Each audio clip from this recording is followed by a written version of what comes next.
because they don't have any money. Well, you know, you talk about people being asleep. The Soviets killed, I'm pretty sure this number is correct, around 1 million people trying to win in Afghanistan, and they lost.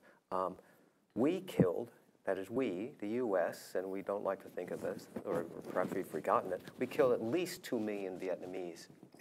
I take issue with that. You know, do you think it's more? I know. Well, I know. But that's the, I'm working with the number that no one disputes. Yeah, we killed 2 to 3. Yeah, 2 to 3 million Vietnamese. You talk about extermination. You know, these numbers seem to have no impact upon us as Americans, as human beings. Again, we seem to lack the patience, or I don't know what it is, an unwillingness to simply look at what we are doing and what we have done. And this allows us to continue to make the same mistakes over and over.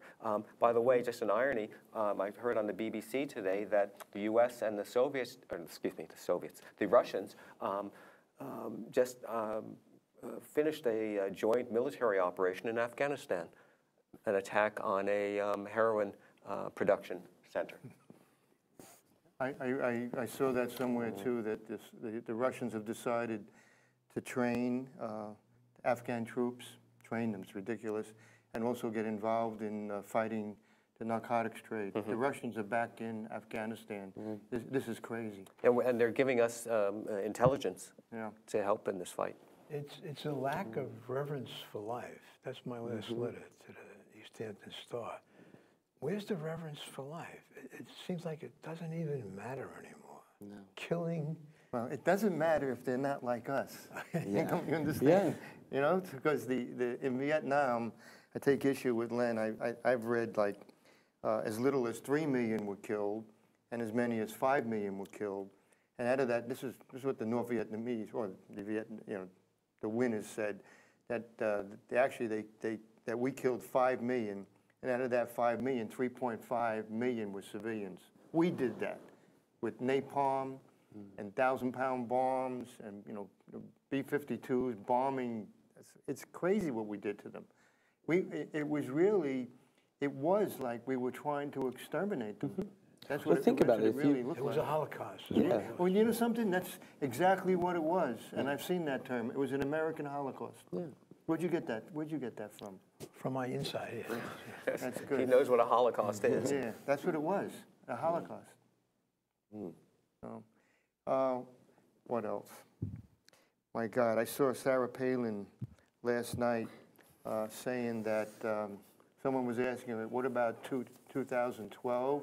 And she said something like, well, you know, all us candidates are, thinking about that. We haven't made up our mind yet. And if someone really doesn't step up and, fight for our Constitution, I'm paraphrasing her, I would do it. She's going to run. She's going to run for our presidency. I mean, people around the world are going to think that, we're crazy. It's like an insane asylum.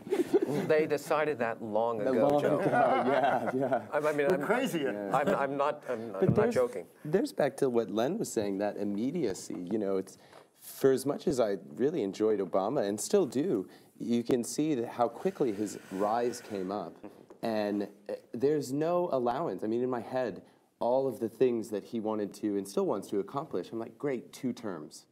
To even skim the surface of what you're talking about, and yet we're already talking about getting rid of him by the end of this term.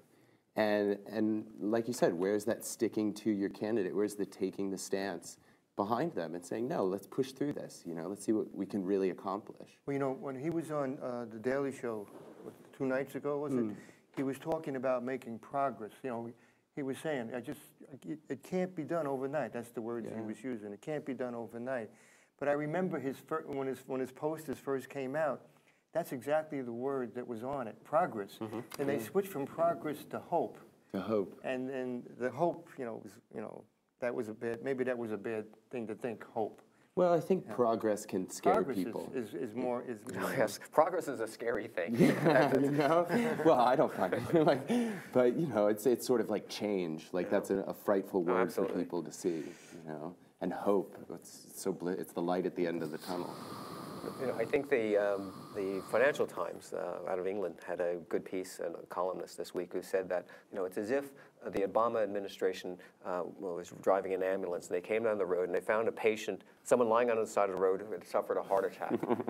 And they took him in and took him to the hospital, and the patient eventually recovered, but not fully. Yeah. And then 2 years later, turns around and decides to sue the ambulance company, Right. in saying that if you had just left me by the side of the road and hadn't done anything, I'd be fine now. I'd be fine. Right, right. Well, that even works in the sense of, you know, with the whole patient awakening and falling in love with the nurse. There it is.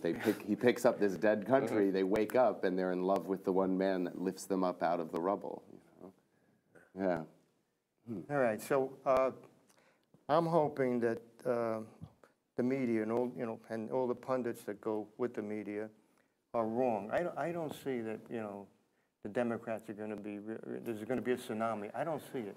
Yeah. I really don't see it. I think, for once, I have a little more faith in Americans that they won't do this.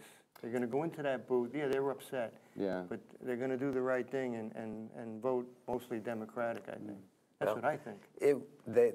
You will be right if the Democrats simply get out of their chairs, go out, and vote. But Yeah. it all depends on whether they go out and vote. I mean, I grew up in Virginia, and they say it's a Democratic state. And you know, previous election, it actually went Democratic. It was the first time in, like, I think 80 years or something. But where I grew up, it was a very small town. And you would get the sensation that it was actually Democratic. We were rather progressive. We were moving forward. And out of the woodwork, I mean, with barefoot, the boonies come out, and the Republicans are very good at getting out of their seats and taking that right to vote. Whereas the Dems, with this sort of liberal history, you know, I don't want to say it's used as much, but a lot of younger kids feel like they don't vote. You know, it's sort of the cool thing to do, whereas Republicans take it as a right, you know, in a stereotypical terms. I mean, of course, individuals are far different. But you're right, if the Dems would get out the House and vote, they would, you know, because I believe this country is mostly Democratic. Yeah. and I think they have to understand how much is at stake. That seems to be part of the problem. They think of this as simply a midterm election. They don't understand that the whole program is at stake. If we lose Congress, we're going to be in gridlock. And we're going to be, gridlock is going to, I mean, I think we're going to go backwards. Yeah. Well, we'll be in gridlock amidst the jam we're already in. How come the Democrats can't, you know, get their act together and actually say what they stand for and what they've done? It seems they have a hard time communicating. What's going on here? Yeah. I mean, like, you're right. Just stand up. Yeah. Stand up. Well, if you and stand vote. up I mean, and you take the post, you know, I think a lot of politics comes now to a lifetime politician, and you want to maintain your seat and not necessarily help, like we say, your constituents in your community. You know, you see a lot of them bending over and catering, and they'll say anything to get the vote, you know? So if you can hold that post. Yeah, I think too, Joe, connecting with your question, there's 30,000 lobbyists in Washington. They run the show. That's why we're left out of the equation. It's again the power, money, and abuse of our citizens. well, we only have a few seconds, but money is really the root of evil as far as it comes to our government. We have to take money out of government. That means taking money out of elections. There should be some money, but not the way not enough that it can sway an election, especially when it can be done by big donors. Well, sadly, the Supreme Court has decided that money is free speech, or speech. Well, if anyone can be president, it only takes 500 million. So. Schumer, okay, just today sent $500,000 to the senator, the Democratic senator who might lose, Reid. I mean, there it is right there, 500,000. But I thought as I walked